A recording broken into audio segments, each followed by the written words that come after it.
lot in UFC history, and clearly a fight that was very personal to you. So along the way, you've had some great wins. Where does this one rank all time out of all your accomplishments?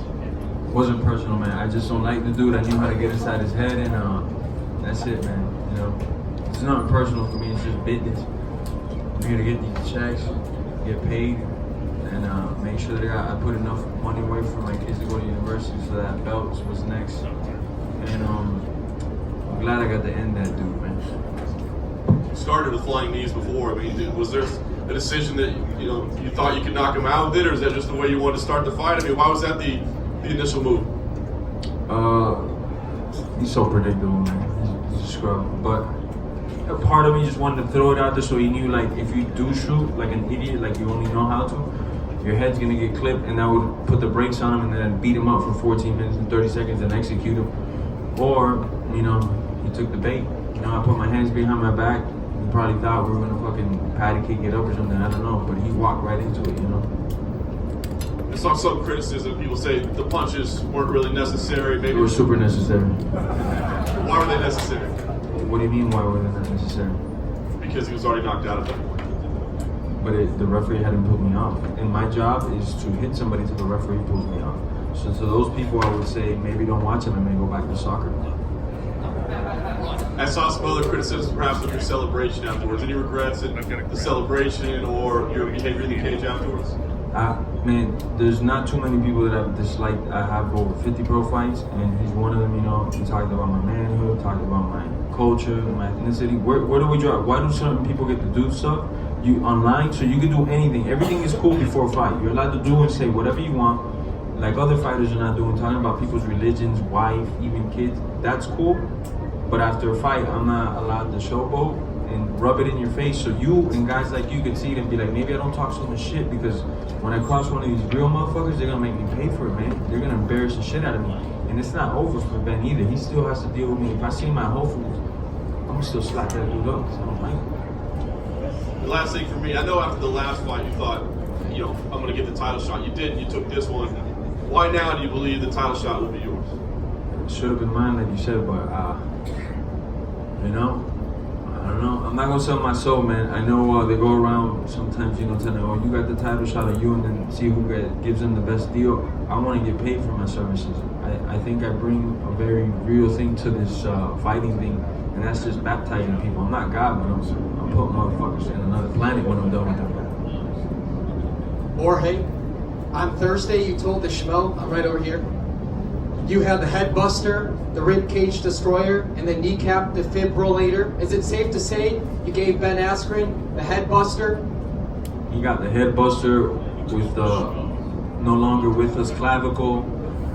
He got all types of shit. Then he got those punches to the face, because I thought he was gonna get up.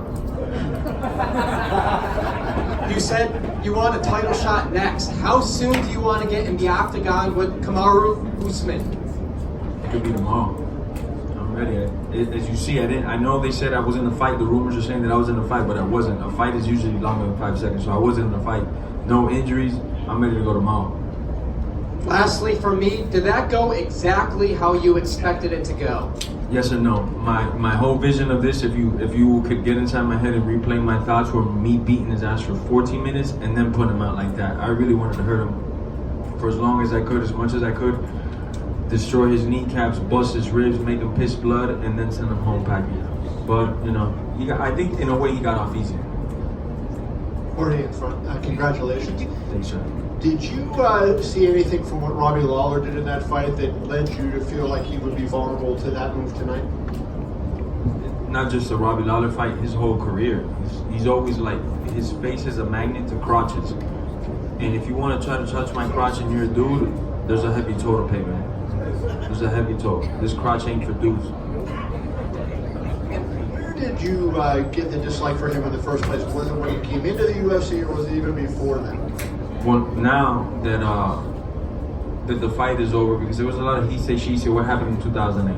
He came to the gym, and my coach, Ricardo Laborio, told me, man, this guy's a good wrestler. Don't take him lightly, I kid you not. As soon as we started, I picked him up, slammed him. We scrambled back to a neutral because he could scramble his ass off. We kept going. He couldn't score a takedown. I took him down again, but this is what MMA gloves, not throwing hard, just like your measuring chart. I took him down again, to which he out scrambled me and stayed on top of me for like a minute and a half. Didn't submit me, wasn't my guard, but didn't pass my guard. So when he was putting these comments out there, I was like, man, this guy's a fucking idiot, bro. He has to lie to himself to get himself motivated. You just gave yourself away. You're a bitch, you know? If you gotta be lying about shit like that, you're a bitch. But I'm at American Top Team where dozens of champions come in there throughout the weeks. You don't think I have stories to tell of guys that I've decapitated or put down with a body shot or whatnot? But I don't do that because I'm a man. And we got a code in the gym. This is where we're working, we sharpen our tools, and then we display them to the world. He doesn't have those ethics and guidelines. So just from that alone, I was already like, man, he's a weirdo. And then on top, after the wrestling practice, he came by and tried to do some corny ass joke, and it was like me, maybe Jay-Z, Cavalcante at the time, somebody else. We just looked at him like, man, you could just introduce yourself. You don't gotta be a fucking idiot, you know? And just, since that moment, I never liked him.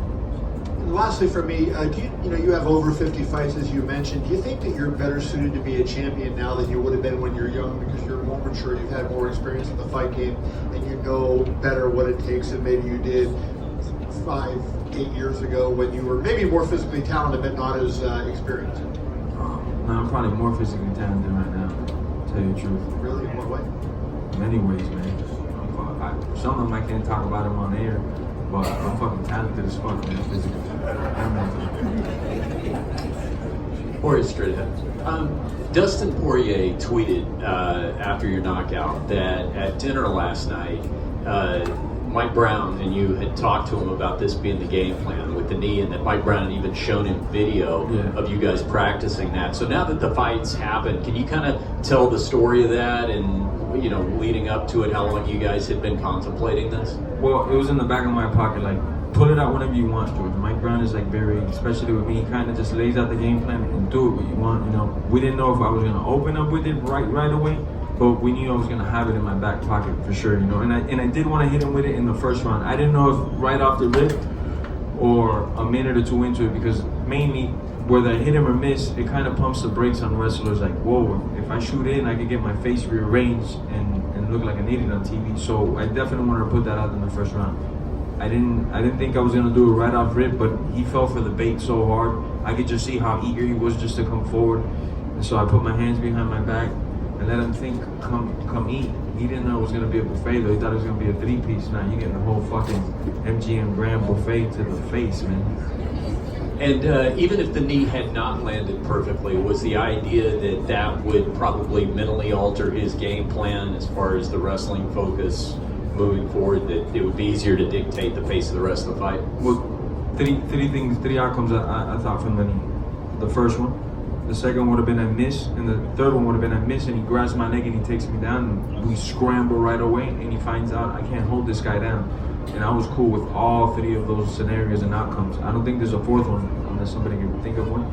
But those were the outcomes in my head, so I was like, man, these knees are just free from me. I'm not fighting a guy that intends to punch me in the face whatsoever. He's not a mean guy. He doesn't want to punch me in the face. He wants to hug my leg and put his face in my crotch. There's nothing. I can throw all the knees I want. I have nothing to worry about. Jorge, aquí, a tu izquierda. ¿Cómo estás? Muy bien. En primer lugar, felicitaciones por lo que has hecho. Hace un par de días te preguntaba de que cómo estabas, me decías que muy bien. Y además me decías que estabas muy contento porque decías que le ibas a partir la cara a un payaso y que encima te iban a pagar por ello, así lo dijiste. Sí, señor. Además, Sí, estoy encantado de señor. hablar en español porque de momento no hubo nadie que te hiciera hablar en tu lengua madre. Y, Ya tú sabes. Ya tú sabes, brother. ¿Te imaginabas esto en el mejor de tus sueños? No en el mejor de mis sueños. En el mejor de mis sueños, yo lo iba a castigar por 14 minutos y enseñarle a él que es un hombre de verdad. Y mi papá está ahí, él es testigo. Mi papá fue el que me dijo, no quiero que hagas eso, yo quiero que acabes con él rápido, para que le enseñes al mundo que tú mejor eres que él. Pero yo en realidad lo quería castigar por 14 minutos. Mi papá es el testigo mío. Ese era mi mejor sueño, que yo lo castigara en 14 minutos y después lo ponía a dormir. ¿Qué es lo siguiente para ti? What is the next for you? El título. El título y hamburguesas. Gracias.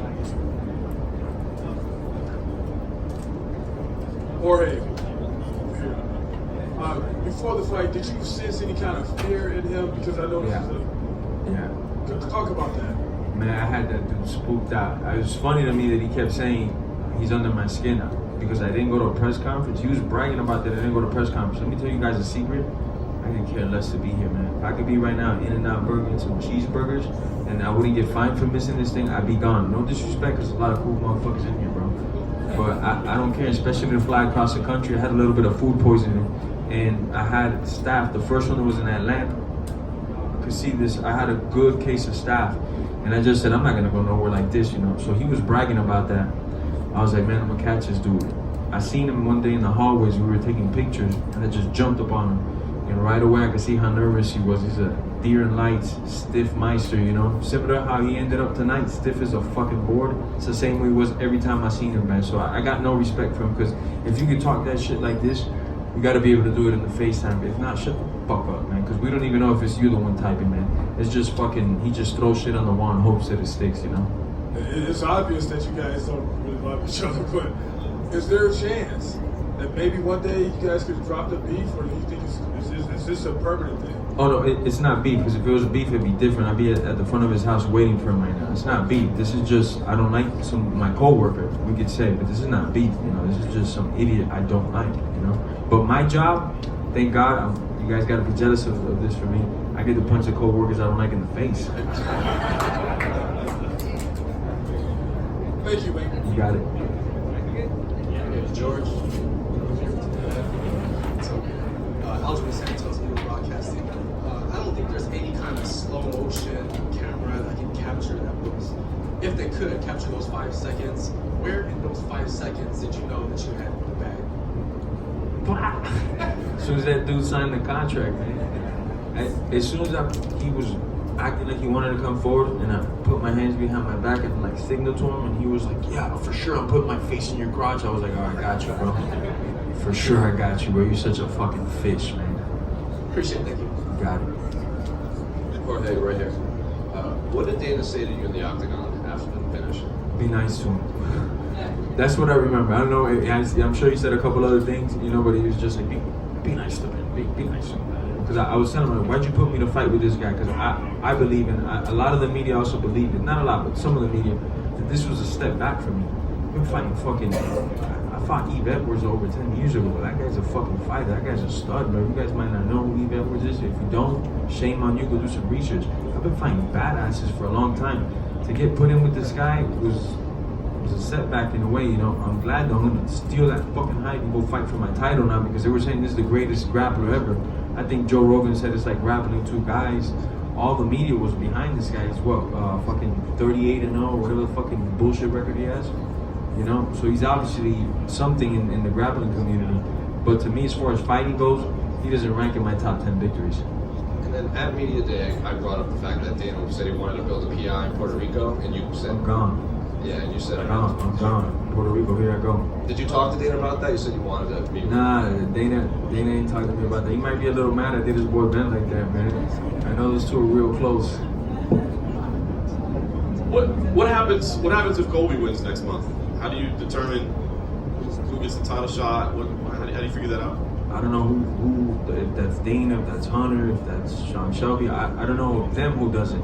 But I think my body of work speaks for itself. If you want sheer violence, you know who to call. If you want other shit, man, fucking guys going to press conferences on time and posting on their shit, then you know who to call. If you want somebody who's gonna give you this fucking violence, you know who to call.